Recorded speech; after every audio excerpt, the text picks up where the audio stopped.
Sa isang iglap, kayang burahin ng rumaragasang ulan at ng isang madulas na kalsada ang lahat o di kaya'y itago ang isang katotohanang mas madilim pa sa paparating na unos. Magandang araw sa inyong lahat. Sa bawat kwentong ating sinusubaybayan, madalas nating hinahanap ang liwanag sa gitna ng dilim, ang hustisya sa gitna ng kalupitan. Ngunit paano kung ang mismong liwanag na inaasahan mong gagabay sa'yo ay siya palang unti-unting lalamon sa iyong buhay? Ang kwento natin ngayon ay hindi lamang tungkol sa isang aksidente. Ito ay tungkol sa isang pag-ibig na ipinagdiwang, isang pamilyang muling nabuo at isang tiwalang winasak sa pinakamatinding paraan. Sasamahan natin ang paglalakbay ng isang pamilyang biktima ng isang trahedyang pinaniniwalaan nilang gawa ng tadhana, isang biyudo na muling natagpuan ang pag-ibig sa isang babaeng tila sagot sa kanyang mga panalangin. No? Ngunit sa likod ng mga ngiti at masayang pagsasama may isang lihim na relasyon na namumuo,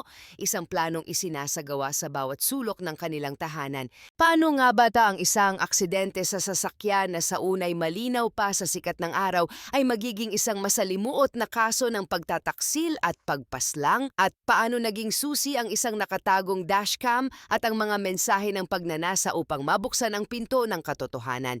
Ito ang kwento ng kasakiman, ng kataksilan, at ng isang kapatid na hindi tumigil hanggang sa makamit ang hustisya para sa isang buhay na bigla na lang binawi. Agosto, sa kahabaan ng National Highway sa Lopez, Quezon, ang langit ay kulay abo, tila may pasan na sariling pighati, walang humpay ang pagbuhos ng malakas na ulan na ginagawang isang makintab at mapanganib na salamin ang kahabaan ng kalsada. Ang mga puno sa gilid ay yumuyuko sa bawat hagupit ng hangin at ang dilim ay nagsisimula ng kumalat kahit bandang 3:00 pa lamang ng hapon. Sa gitna ng ganitong panahon, isang itim na SUV ang humahagibis, ang mga headlight nito'y tila dalawang matang pilit na lumalaban sa kapal ng ulan at hamog. Sa loob nito nag-iisa si Engineer Raul Vergara, isang 47 taong gulang na manager sa isang kilalang institusyong pampinansyal, isang taong sanay sa pagtahak sa mga balakid, kapwa sa kalsada at sa buhay. Galing siya sa isang mahalagang business meeting sa Lucena. Ang kanyang isip ay marahil nasa susunod na destinasyon, nasa Gumaka, kung saan mayroon siyang kakausaping kontraktor. Ang kanyang mga kamay ay mahigpit na nakahawak sa manibela, isang pamilyar na pakiramdam para sa isang taong laging nasa biyahe, laging may hinahabol na layunin. Hindi niya alam, ito na ang magiging huli niyang paglalakbay. Sa isang matalas na kurbada, isang lugar na kilala sa mga biglaang panganib, nangyari ang hindi inaasahan. Ang mga gulong sa likuran ng SUV ay biglang nawalan ng kapit sa basang kalsada, isang saglit ng kawalan ng kontrol. Kahit gaano pa kasanay si Raul, hindi sapat ang kanyang mabilis na pagkumpas ng manibela. Ang sasakyan ay umikot at sa isang nakabibinging dagundong sumalpok ito sa isang matigas na konkretong barrier sa gilid ng daan. Ang tunog ng nayuping bakal at nabasag na salamin ay umalingaw-ngaw sa gitna ng walang tigil na ulan. Ang harapang bahagi ng SUV ay gumuho na parang papel, ang windshield ay naging isang mapa ng libu-libong bitak. Ang dating simbolo ng kanyang tagumpay ay isa na ngayong puntod na bakal. Isang motorista na nakasaksi sa pangyayari ang agad na tumawag ng tulong. Hindi nagtagal, dumating ang mga rescuer, ang kanilang mga sasakyan ay kumikislap sa gitna ng kadiliman. Sa kanilang paglapit, isang tanawing puno ng trahedya ang bumungad. Maingat nilang binuksan ang pinto ng driver's seat. Sa loob nakasandal si Raul, walang malay. Ang kanyang balat ay malamig at walang anumang senyales ng buhay. Sinubukan nila ang lahat, CPR. Paulit-ulit, ngunit wala ng pulso, wala ng hininga. Si Engineer Raul Vergara ay idineklarang dead on arrival. Ang balita ng kanyang pagpanaw ay kumalat na parang apoy. Para sa mga pulis, isa itong kaso na madaling isara. Mabilis na pagpapatakbo sa madulas na kalsada, isang malungkot na aksidente. Para sa mga kaibigan at pamilya, isa itong biglaang pagkawala na nag-iwan ng malalim na sugat. Si Raul ay hindi lamang isang matagumpay na manager. Siya ay isang ama, isang asawa, isang kapatid.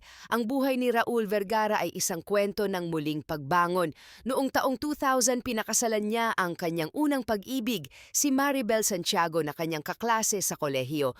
Biniyayaan sila ng isang anak, si Clarice. Sila ay isang masayang pamilya puno ng pangarap. Ngunit noong 2008, isang malagim na pangyayari ang sumubok sa katatagan ni Raul. Pumanaw si Maribel dahil sa komplikasyon mula sa sakit na dengue. Sa isang iglap, gumuho ang kanyang mundo. Si Clarice ay 8 taong gulang pa lamang noon at ang pagkawala ng kanyang ina ay nag-iwan ng di mabuburang bakas sa kanyang murang isipan. Sa kabila ng matinding sakit, pinili ni Raul na maging matatag para sa kanyang anak. Itinuon niya ang kanyang buong atensyon sa pagpapalaki kay Clarice. Ipinadala niya ito sa isang eksklusibong paaralan sa Maynila sa tulong ng kanyang mga magulang at kapatid. Gabi-gabi kahit gaano kapagod mula sa trabaho, sisiguraduhin niyang matatawagan ang anak, makakamusta ang araw nito at maipaparamdam na hindi ito nag-iisa. Nang makapasa si Clarice sa isang universidad sa California para sa kolehiyo, dala ng isang scholarship, halo-halong emosyon ang naramdaman ni Raul. Lungkot dahil sa distansya, ngunit labis na pagmamalaki para sa tagumpay ng kanyang anak. Doon na nanirahan si Clarice sa pangangalaga ng kanilang mga kamag-anak sa Amerika. Sa paglipas ng mga taon, habang unti-unting humihilom ang sugat sa puso ni Raul, isang bagong kabanata ang nagbukas. Noong 2013 sa isang business conference, nakilala niya si Liza. Si Liza na noon ay 35 taong gulang ay isang babaeng kapansin-pansin. Matalino, maganda at may ngiting kayang magpaliwanag ng kahit anong silid. Madali niyang nakuha ang atensyon ni Raul. Ang kanyang tawa ay musika sa pandinig ng isang lalaking matagal nang nabubuhay sa katahimikan ng kalungkutan. Para kay Raul, si Liza ang kanyang pangalawang pagkakataon sa kaligayahan. Ikinasal sila noong 2015, isang masayang selebrasyon ng pag-ibig. Ngunit kahit noon pa man may mga bulong-bulungan na. Ang ilang malalapit na kaibigan ni Raul ay pabirong nagkomento tungkol sa pagiging palakaibigan ni Liza, lalo na sa ibang mga lalaki. Masyadong palabiro yang asawa mo, sabi nila na may kasamang tawa. Ngunit para kay Raul, ito ay bahagi lamang ng masayahing personalidad ni Liza. Ang tiwala niya ay buo, hindi niya kailanman pinagdudahan ang babaeng minahal niya at piniling makasama habang buhay. Sa kanyang isip, siya ay isang maswerteng tao. Hindi niya alam na ang swerteng iyon ay may kaakibat na isang nakatagong sumpa. Sa burol ni Raul, dagsa ng mga tao. Mga kasamahan sa trabaho, mga kliyente, mga kaibigan at pamilya, ang lahat ay nag-aalay ng kanilang pakikiramay, nagbabahagi ng mga alaala tungkol sa kabutihan ni Raul. Sa gitna ng lahat ng ito, sa harap ng kabaong, nakaupo si Liza. Nakasuot siya ng puting bestida, isang simbolo ng kalinisan na kabaligtaran ng lihim na kanyang itinatago. Tahimik siya, hindi umiimik. Ngunit ang pinakapansin-pansin sa lahat ay ang kanyang mga mata, walang kahit isang patak ng luha. Ang kanyang mukha ay isang blankong canvas, walang emosyon. Ang mga tao sa paligid ay nagbigay ng sarili nilang paliwanag. Baka naubos na ang luha niya, sabi ng isa. Siguro pinipilit niyang maging matapang para sa lahat, sabi naman ng iba. Walang sino man ang nagtanong, walang sino man ang nagduda maliban sa isang tao. Si Arturo Vergara, ang nakatatandang kapatid ni Raul, ay tahimik na nagmamasid mula sa isang sulok. Kilala niya ang kanyang kapatid. Alam niya ang lalim ng pagmamahal nito para kay Liza. At sa kanyang puso, may isang maliit na tinig na nagsasabing mayroong mali. Isang bagay na hindi tama sa buong eksena. Ang kawalan ng luha ni Liza ay hindi tanda ng katapangan para sa kanya. Ito ay isang nakakabahalang senyales. Ito ang unang binhi ng pagdududa, isang binhi na didiligan ng mga susunod na araw hanggang sa ito ay lumago at maging isang puno ng katotohanang hindi nila inaasahan. Ang trahedya ay nagsimula pa lamang. Isang linggo matapos mailibing si Raul, hindi pa rin mapakali si Arturo.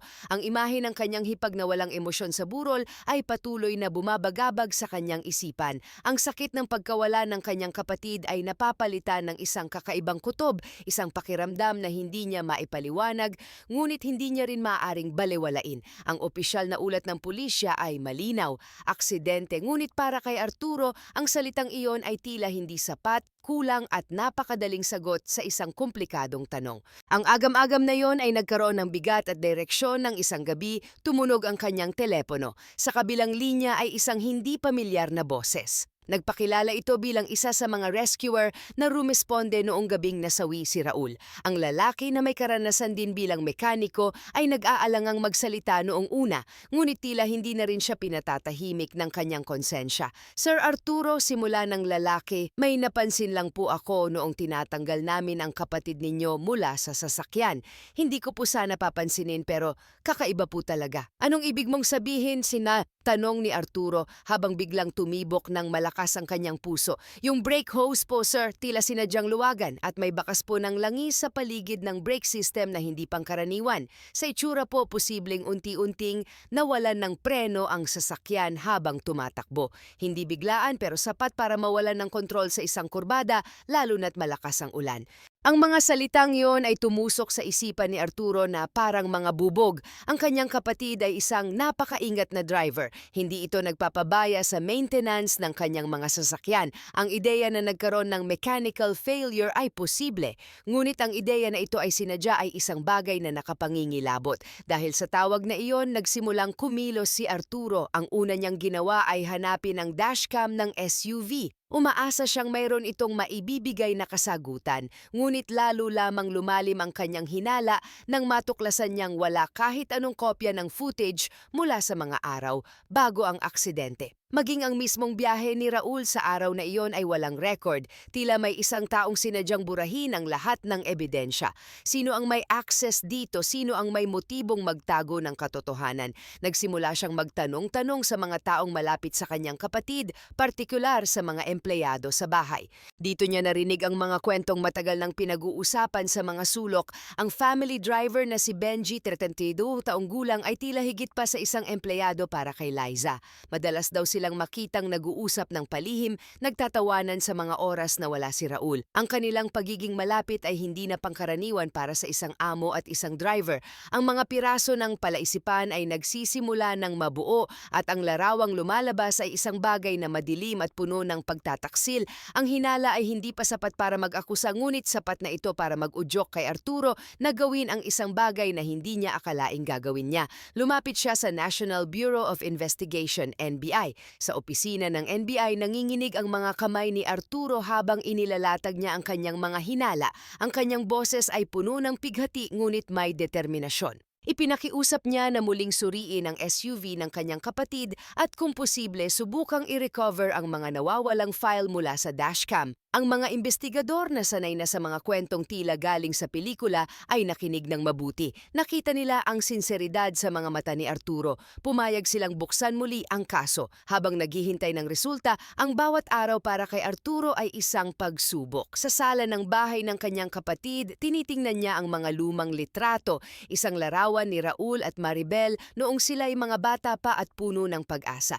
Isang larawan ni Raul kasama ang maliit na si Clarice na nakasakay sa kanyang balikat. At ang pinakamasakit sa lahat, ang kanilang mga wedding picture ni Liza kung saan ang ngiti ni Raul ay abot-tenga, puno ng pagmamahal para sa babaeng akala niya ay kanyang katapusan. Sa bawat larawan, tinatanong ni Arturo ang kanyang sarili, paano nangyari ito, kuya? Hindi mo ba nakita? Alam niya sa kanyang sarili na may mas malalim na dahilan sa likod ng lahat at isinumpa niyang gagawin niya ang lahat upang malantad ito. Pagkalipas ng halos 2 linggo, isang tawag na matagal na niyang hinihintay ang dumating.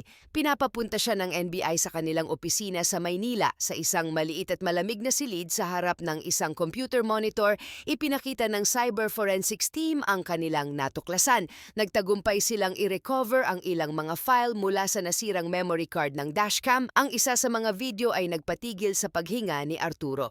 Ang video na may petsang 2 araw bago ang aksidente ay malinaw na nagpapakita ng loob ng garahe ng bahay ni Raul. Pumasok sa frame si Benji, ang family driver. Nakasuot lamang ito ng sando, pawis na pawis, maingat niyang binuksan ang hood ng itim na SUV. Sa loob ng ilang minuto, mayroon siyang kinakalikot sa bahagi ng makina, particular sa ilalim malapit sa kung saan nakalagay ang brake system. Hindi niya alam na ang dashcam ay may motion detection mode, isang feature na automatikong nagre-record kapag may natukoy na paggalaw sa paligid ng sasakyan. Ang video na iyon ang naging unang matibay na ebidensya, ngunit hindi pa doon nagtatapos. Kasunod nito, ipinakita ng NBI ang isa pang video, isang CCTV footage mula sa isang auto parts shop sa kanilang bayan.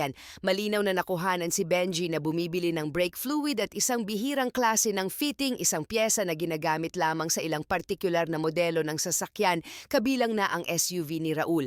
Kinumpirma mismo ng tindero na si Benji ang personal niyang nakausap sa araw na iyon. Ang mga ebidensya ay hindi na mapasusubalian, may sabwatan, may plano. Dahil dito nagpa siya ang NBI na magsagawa ng isang masusing surveillance operation. Sa loob ng 3 linggo, palihim nilang sinubaybayan ang bawat galaw ni Liza at Benji. Ang kanilang natuklasan ay lalong nagpatibay sa kaso. Dokumentado ang kanilang mga lihim na pagtatagpo sa isang mumurahing apartele sa Lucena, mga larawang kuha ng mga ahente na nagpapakita ng kanilang pagiging malapit, mga sandaling puno ng pagnanasa na itinago sa likod ng mga kasinungalingan. Para kay Liza, ang mga mahalagang pulong sa labas ng bayan ay mga pagkakataon pala para makasama ang kanyang kalaguyo. Habang isa-isang inilalatag ng mga investigador ang mga litrato at ulat sa mesa, walang imik si Arturo. Isang malalim na galit ang umakyat sa kanyang pagkatao. Isang galit na hindi lamang para sa pagkawala ng kanyang kapatid, kundi para sa sukdulang kataksilan at kasakiman ng mga taong pinagkatiwalaan nito. Ang babaeng minahal ni Raul at ang lalaking pinagkatiwalaan niyang magmaneho para sa kanyang pamilya ay sila palang kumilos upang wakasan ang kanyang buhay.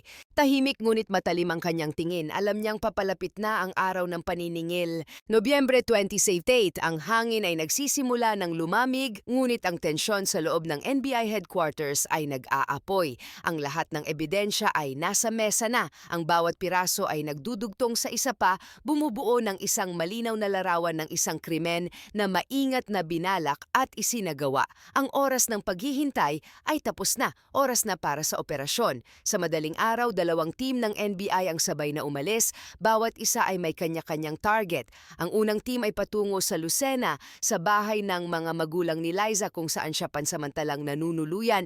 Ang pangalawang team naman ay nasa isang bus terminal kung saan ang kanilang pakay, si Benji, ay sinusundan na ng ilang undercover agents. Ang plano niya tumakas patungong Dumaguete magsimula ng bagong buhay gamit ang perang nakuha mula sa isang krimen. Sa compound ng pamilya ni Liza, ang paligid ay payapa, mga halaman, isang maayos na hardin, isang tahimik na umaga, tila walang sino man ang may ideya sa unos na paparating. Dala ang isang warrant of arrest, tahimik na pumasok ang mga ahente ng NBI sa bahay. Naabutan nila si Liza sa sala, naghahanda para sa kanyang pag-alis, marahil para sundan si Benji sa kanilang pinaplanong pagtakas. Ang pagkagulat sa kanyang mukha ay hindi maikakaila nang makita niya ang mga unipormadong ahente. Noong una siya ay palaban. "Ano ito? Wala akong ginagawang masama." Sigaw niya, ngunit nang ipakita ang warrant na may pangalan niya, nawala ang kanyang tapang. Ang kanyang mga protesta ay naging mahinang bulong. Wala siyang nagawa kundi sumama.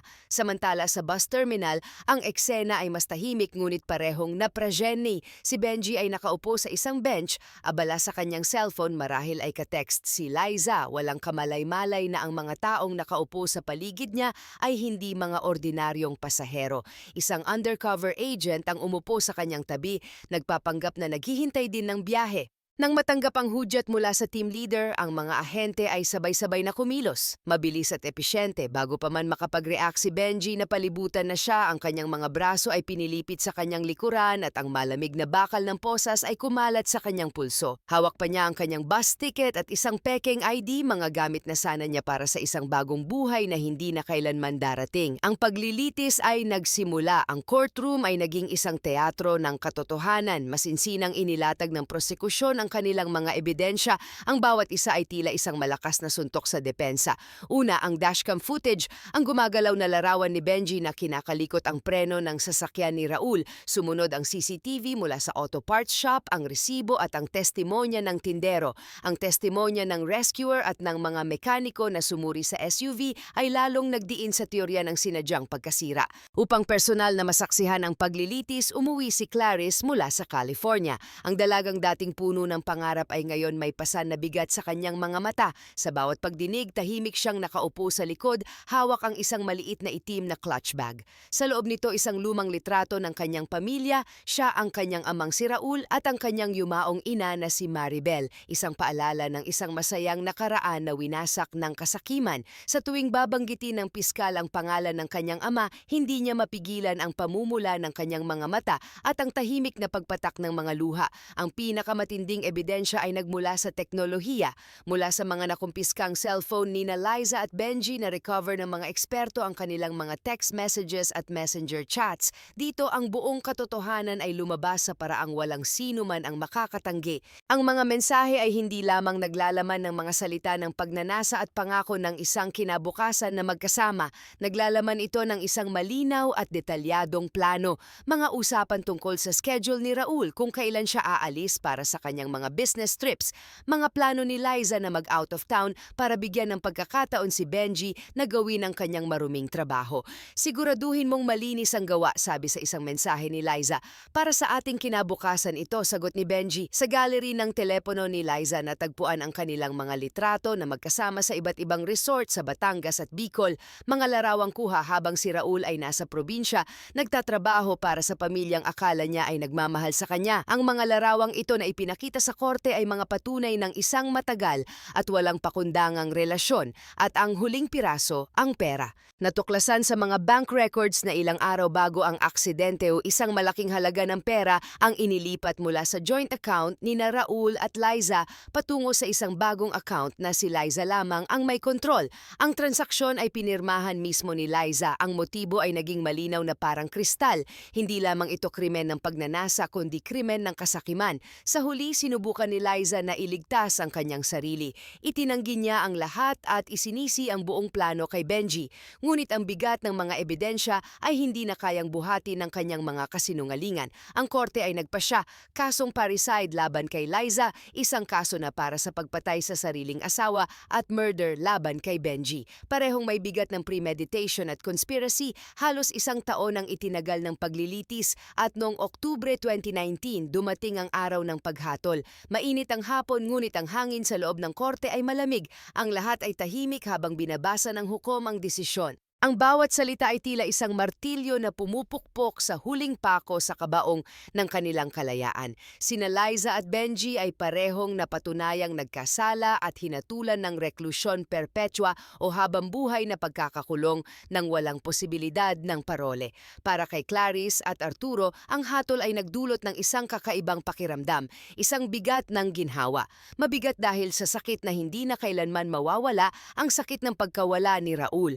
Ngunit magaan dahil sa wakas pagkatapos ng mahabang panahon ng kadiliman, ang hustisya ay nagsimula ng magliwanag. Ayon sa desisyon ng korte, ang lahat ng insurance claims at mana na dapat sana ay mapupunta kay Liza ay automatikong ililipat sa pangalan ni Clarice bilang kaisa-isang tagapagmana ni Raul. Si Arturo naman ang itinalagang mamahala sa mga ari-arian ng kanyang kapatid habang si Clarice ay nagpapatuloy sa kanyang pag-aaral sa Amerika. Habang inilalabas ng mga gwardya sina Liza at Benji mula sa courtroom, ang kanilang mga muka ay blanko. Wala nang paglaban, wala nang